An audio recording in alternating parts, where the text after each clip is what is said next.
Hey guys, how's things? Um, so I haven't been working for just over a week now. I'm just getting over COVID for the second time. But anyway, yeah, it was yeah starting to feel a bit normal again. But I was just looking last night there at the late break show. They were doing the review on the Nissan Ariya, which not a bad looking car. Bit pricey though, a bit pricey. I think starting at they were saying starting at around 41 or 42,000 sterling, and going up to 51. It's kind of a bit pricey, I thought, but yeah, it's such a shame it took Nissan so long to come out with a second EV. But there was one interesting thing, and although it is going to be CCS, it's still going to have a 22 kilowatt charger in it, so you can charge on the 22 kilowatt AC charging.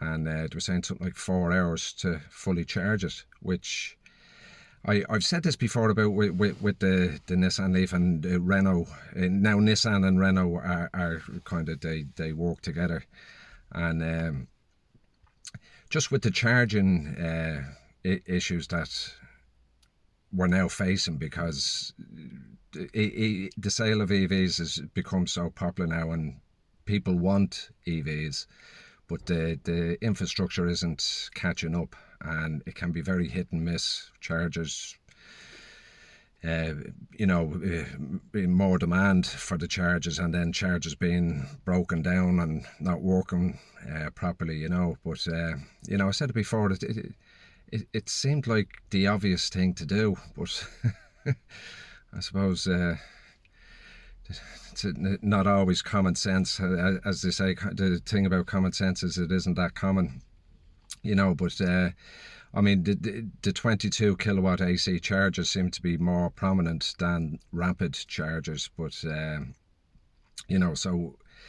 in an hour you'd get 22 kilowatts, which I mean, quite often I only charge the car for 2 hours, and this only has a 7 kilowatt. On home charging, I'll only get 7 kilowatts an hour, which 2 hours gives me 14 kilowatts, and that gives me a range of between 80 and 100 kilometers, which, as I said, at the start of the week I generally kind of fully charge the car, and depending how the day goes that night, I'll only charge for maybe 2 hours. The second night, maybe 3 hours, just to kind of keep the battery percentage up around 85%.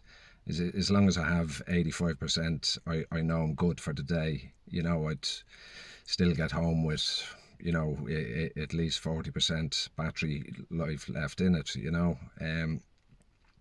So yeah, it seemed like the obvious thing to do, where the AC charge, and I know here in Ireland there's people want to put in rapid chargers into petrol stations and all that, but the infrastructure isn't there to support it.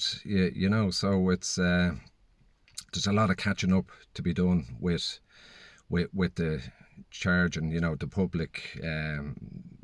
public charging network, certainly here in Ireland. And from what I gather, I mean, there was one guy following me there, and he bought the MG5, but he was telling me he had to sell it because the infrastructure in Scotland was too hit and miss, and it's unfortunate, but we do need to catch up. But I was looking at the electric Viking there. There's another guy I follow, a guy over in Australia. I've mentioned him here before on this channel, and he was saying BYD and NEO, two Chinese companies, have teamed up with Shell to start putting in public charging across China, but they will be doing it across Europe as well, because, as we all know, the Chinese are breaking into the European market in a bigger way, and a lot more of them are coming to Europe, and thankfully they are, because they're building fantastic cars.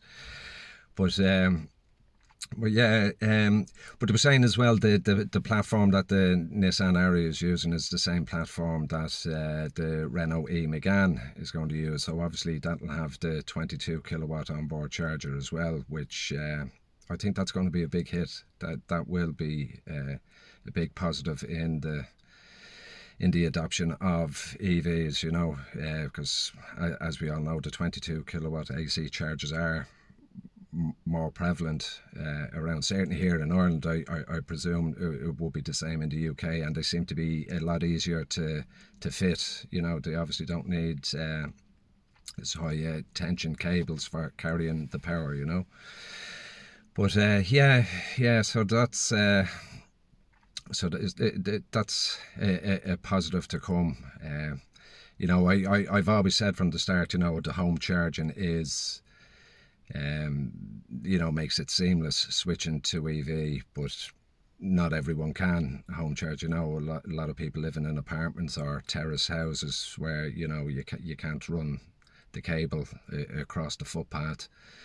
You know, but I know there's some people I've seen on the Irish EV Owners Association Facebook page, people making these things to carry the cable over the footpath and the legality of it and what have you, you know. But I mean, these are issues that we're going to have to sort out, you know, because obviously home charging is the easiest. You just drive home, plug the car in, charge it for a couple of hours overnight or whatever, and you're done and you're good, you know.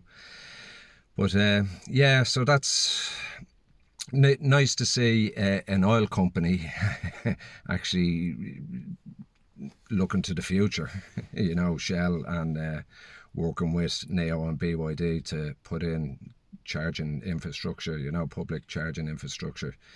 That'll be good. But yeah, the Nissan Ariya, as I said, nice car, nice looking car, and the spec is fairly decent as well, but still a bit pricey, I think. We need China, please send over your cars. We need them. We want them. You know, for the price you can build them at with the spec. You know, the legacy autos just aren't really competing. They're trying to catch up, and I think you're decades behind. But yeah, that's it for now. I'm starting to feel a bit more normal again and sane again. So hopefully in the next, either tomorrow, I'll see how I feel tomorrow morning about going back to work. But because I need to. But yeah. So that's it. So stay safe, everyone. Stay COVID free, hopefully, because it seems to be spiking here again. And you know, hopefully we need to see the back of this. But take care for now, and chat to you soon. Bye.